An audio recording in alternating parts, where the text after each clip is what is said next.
आज की कहानी है ईविल नन, काली पोशाक वाली मौत। वो एक नन थी, पर अब किसी प्रभु की दूत नहीं रही। वो अब सिर्फ एक आत्मा है जो बच्चों को नहीं सिखाती, उन्हें पकड़ती है और फिर गायब कर देती है। 1950 के आसपास रोमानिया के एक पहाड़ी इलाके में था एक पुराना कॉन्वेंट स्कूल, सेंट मीडिया, जहां कभी प्रार्थनाओं की आवाजें आती थीं, अब वहां सिर्फ चीखें गूंजती थीं। लोग कहते हैं सिस्टर मैडेलिन, जो कभी इस स्कूल की सबसे सख्त नन थी, एक दिन खुद शैतान को बुला बैठी। हे शैतान, मुझे वो शक्ति दे जिससे मैं डर बन जाऊं। उस रात के बाद वो ना तो इंसान रही, ना ही नन। वो बन गई ईविल नन, काली पोशाक वाली एक चुड़ैल आत्मा। अलीना, एक 13 साल की अनाथ बच्ची को भेजा गया उसी कॉन्वेंट में। पहली ही रात उसने देखा एक परछाई, लंबी, काली, बिना चेहरा, जो दीवारों के आर पार जा रही थी। फिर उसे एक कागज मिला, खून से लिखा,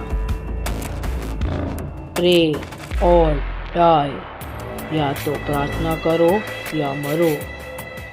रात के 3 बजे गिरजाघर की घंटी अपने आप बजी। अलीना डरते हुए कमरे से बाहर निकली। पूरे कॉन्वेंट में अंधेरा, और तभी एक जोर की चीख, और सफेद दीवार पर उभर आया खून से चेहरा। ईविल नन सामने थी, आंखें काली, हाथ में भारी क्रॉस जो उल्टा था। मैं प्रभु की सेविका नहीं, मैं उस त्याग का शाप हूँ जिसने मुझे मंदिर से कर्मगाह बना दिया। अब मैं प्रार्थनाएं नहीं सुनती, सिर्फ चीखें गिनती हूँ। सुबह अलीना गायब थी। कमरे में बस एक ही चीज बची थी, एक फटी हुई कॉपी, और उस पर लिखा था,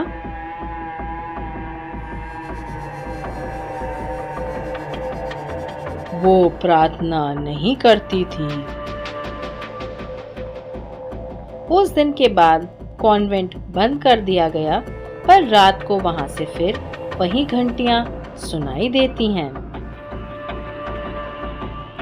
अलीना कभी नहीं मिली, और कॉन्वेंट के दरवाजे अब जंग खा चुके थे। लेकिन हर रात कोई ना कोई आवाज फिर से उसी चर्च से आती है। घंटी फिर बजती है और दरवाजे पर लिखा मिलता है, प्रे और डाई। कहते हैं ईविल नन अब भी जिंदा है, और उसका एक ही नियम है, अगर तुमने प्रार्थना नहीं की तो वो तुम्हें चुन लेगी।